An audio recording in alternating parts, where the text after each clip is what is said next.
तो आप सभी का स्वागत है आपके अपने YouTube चैनल मैथ स्टडी में। मैं अनिल आज आपके सामने लेकर आया हूं ऑल कॉम्पिटिटिव एग्जाम्स के लिए मैथमेटिक्स, जिनमें स्पेशल रूप से रहेगा यूपीएसआई और आने वाली परीक्षा एसएसजीडी। एसएससीजीडी और यूपीएसआई का सिलेबस आपका जो होता है आपका लगभग एक जैसा होता है।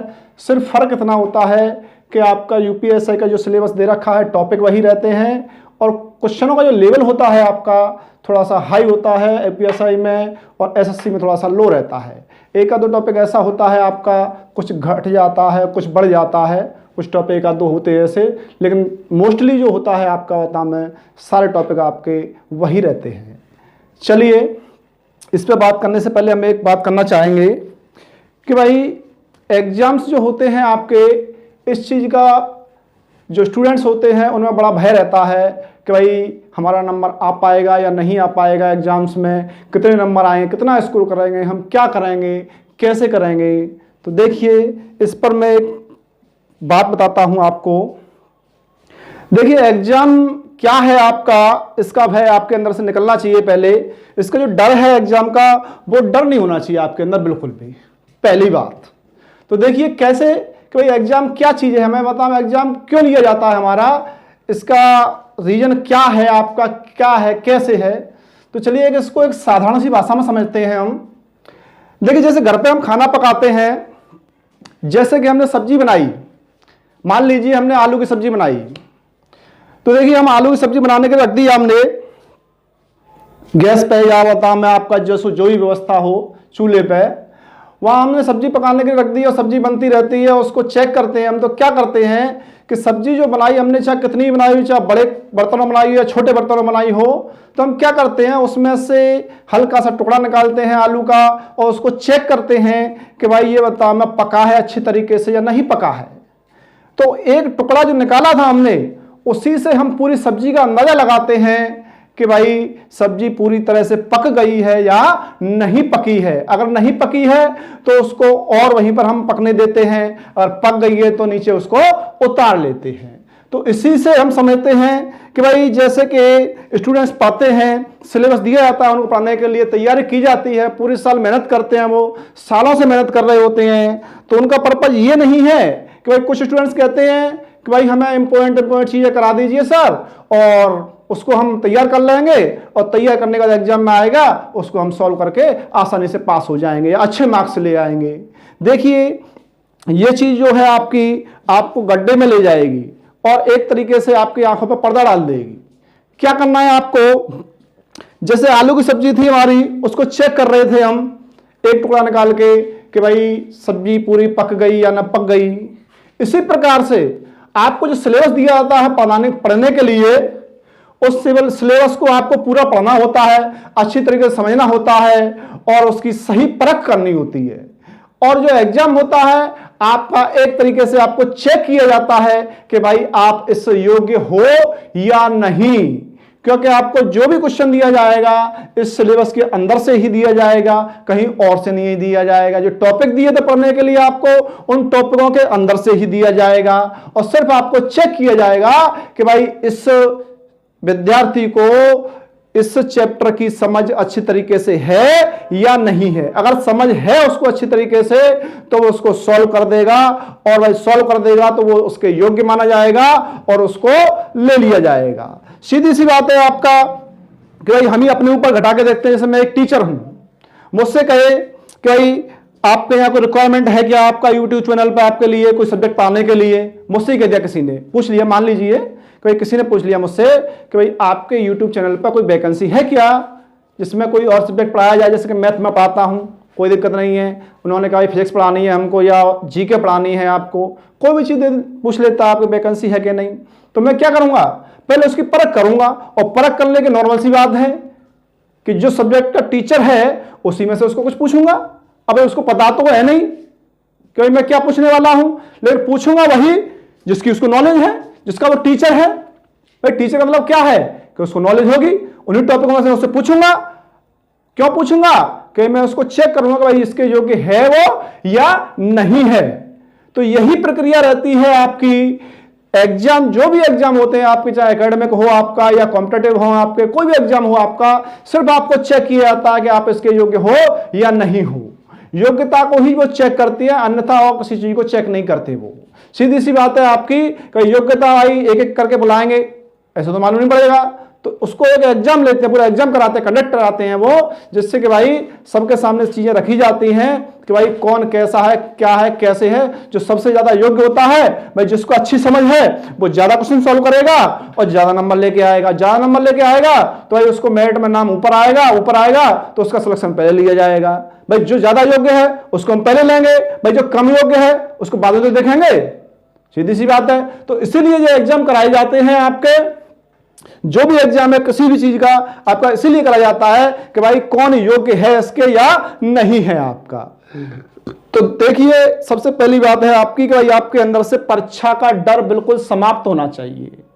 अगर परीक्षा का डर आपके अंदर से समाप्त हो गया तो आप तैयारी अच्छी तरीके से कर पाओगे। अगर परीक्षा का भय आपके अंदर बना हुआ है और उसको दिमाग के अंदर आपने पाल रखा है परीक्षा के भय को, तो आप चाहे कितना ही मेहनत करिए, आप बताओ 24 घंटे पढ़िए या 18 घंटे पढ़िए या 20 घंटे पढ़िए, कितने भी घंटे पढ़िए आप, लेकिन आपका माइंड जो है आपका वो सिर्फ यही सोचता रहेगा कि भाई मेरा नंबर आएगा या नहीं आएगा, या पेपर कैसा होगा, या मैं उसको सॉल्व कर पाऊंगा या नहीं कर पाऊंगा।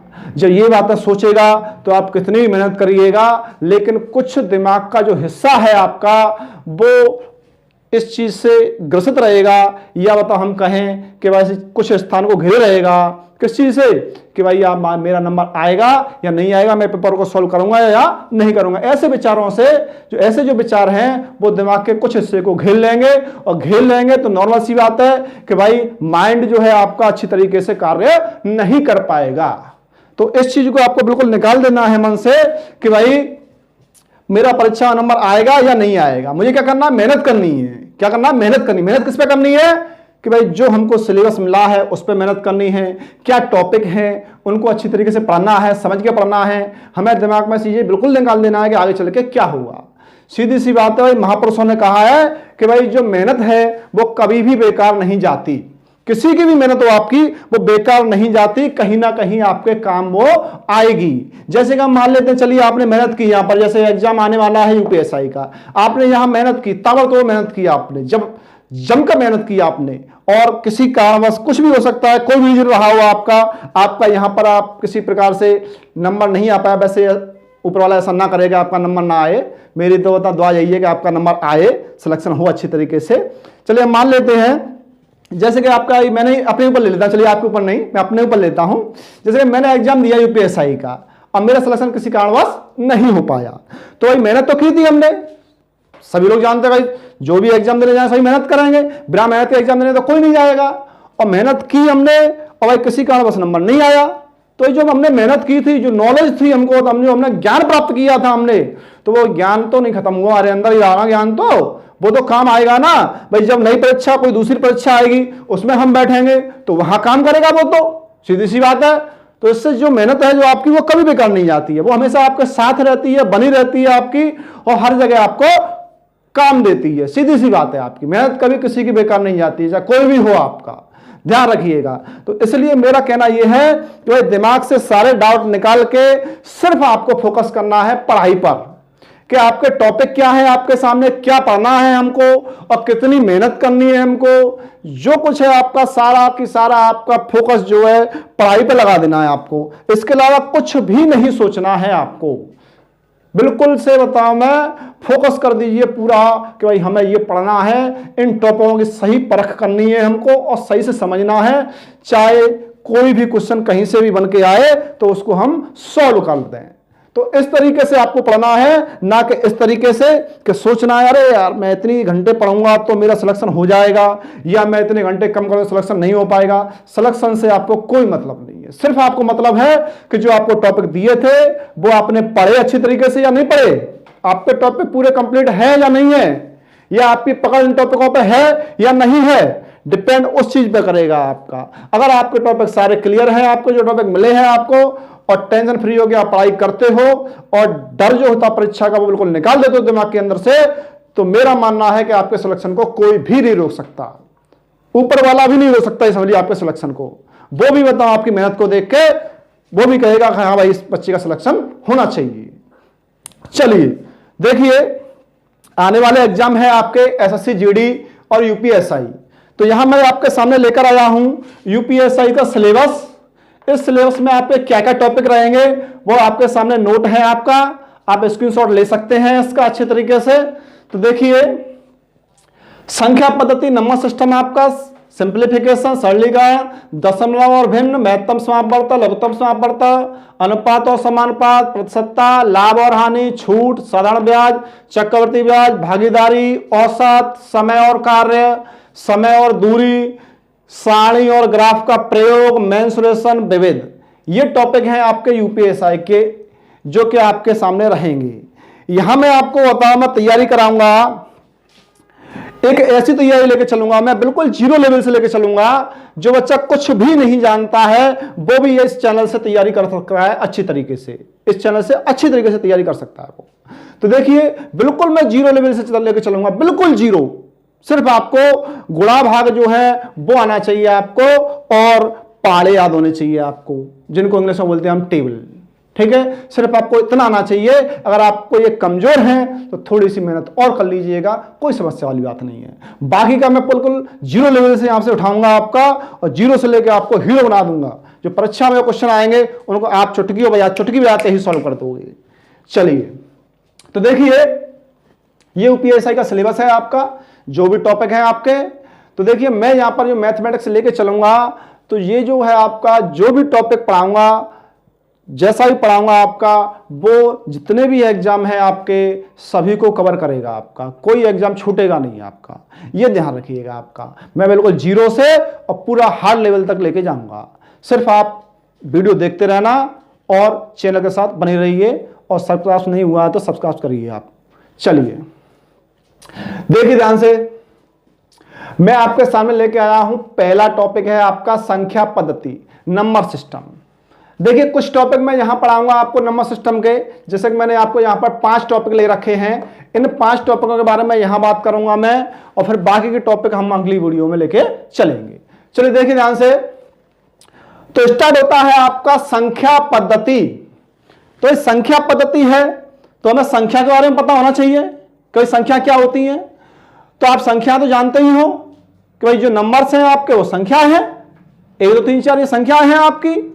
लेकिन अब संख्याओं के टाइप, भाई संख्या कितने प्रकार की होती है, तो उन प्रकार को हम पढ़ेंगे यहां पर संख्या में। ठीक है, तो संख्याओं के प्रकार पढ़ेंगे, और फिर पद्धति है तो भाई जो सिस्टम है आपका उस पर डिपेंड न्यूमेरिकल्स है, या सिस्टम क्या होता है, ये सारी चीजें बात हम करेंगे। तो चलिए देखते हैं। तो पहला टॉपिक है आपका प्राकृत संख्याएं, नेचुरल नंबर्स।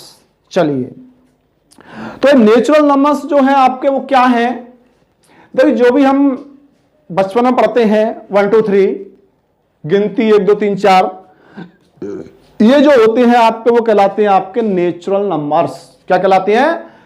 प्राकृत संख्याएं। जो गिनतियां हैं आपकी स्टार्ट होती हैं आपकी 1 से 1 2 3 और 4 डॉट डॉट आगे तक जो भी है आपका, वो सभी क्या कहलाएंगे? आपके प्राकृत संख्याएं कहलाएंगी। सीधी सी हम साधारण भाषा में कहें कि जो भाई गिनतियां हैं जो 1 से लेकर आगे तक जितनी भी लिखते हैं हम, बताम इनफाइनाइट जो भी है आपका, वो सभी क्या है? प्राकृत संख्याएं हैं। क्या है आपकी? प्राकृत संख्याएं। चलिए, अब है आपका सेकंड टॉपिक है, पहला कंप्लीट हो जाता है प्राकृत संख्याएं, दूसरा है पूर्ण संख्याएं। तो देखिए, पूर्ण संख्या होल नंबर्स। अच्छा जी, देखिए पूर्ण संख्या क्या होती है आपकी? भाई जो हमने बताया था आपको, प्राकृत संख्याएं, नेचुरल नंबर्स, इनमें सिर्फ आपका क्या है? जीरो को और ऐड कर लिया जाए, जीरो को और ले लिया जाए उसके साथ, और बाकी की संख्या जो भी हैं आपकी वो कहलाएंगी आपकी पूर्ण संख्याएं। क्या कहलाएंगी? आपकी पूर्ण संख्या कहलाएंगी। क्या कहते हैं उसको हम? पूर्ण संख्या। पूर्ण संख्या कौन सी होती है कि भाई जो प्राकृत संख्याएं थी उनमें जीरो को और कंबाइंड कर लिया गया, तो ये बन गई आपकी पूर्ण संख्याएं। ठीक है, जो कि बताऊं आपका पूर्णांक ही, पूर्ण संख्या आपकी जीरो को समाहित करके बन जाती है आपकी पूर्ण संख्याएं। चलिए, अगला चलता है आपका पूर्णांक संख्याएं। चलिए भाई, पूर्णांक संख्या क्या होती है? भाई पूर्णांक, पूर्णांक का मतलब हो गया आपका, इसको हम कहें तो पूर्ण अंक। क्या है? पूर्ण अंक। पूर्ण माने पूरा, क्या कहते हैं? पूरा, कंप्लीट इसको बोलते हैं हम। और अंक माने अंक, अंक या नंबर एक ही बात है। तो देखिए पूर्णांक संख्याएं, तो पूर्णांक संख्याएं जो है आपकी पॉजिटिव भी होती हैं और नेगेटिव भी होती हैं। आपकी प्लस की है या माइनस की है उससे मतलब नहीं है हमको, सीधी सी बात है भाई, अंक जो है आपका पूर्ण होना चाहिए, पॉइंट में नहीं होना चाहिए, तो वो कहलाएंगे आपकी पूर्णांक संख्या। जैसे कि हम कह देते हैं कि -3, -2, -1, 0, 1, +2 और 3 और आगे तक जो भी है आपका, ये सभी जो है आपकी वो क्या है? आपकी पूर्णांक संख्या कहलाएंगी। क्या कहलाएंगी? आपकी पूर्णांक संख्या कहलाएंगी। चलिए पूर्णांक संख्या हो जाता है आपका टॉपिक कंप्लीट। अब देखिए सम संख्याएं, इवन नंबर्स, ये तो ज्यादातर सभी लोग जानते हैं।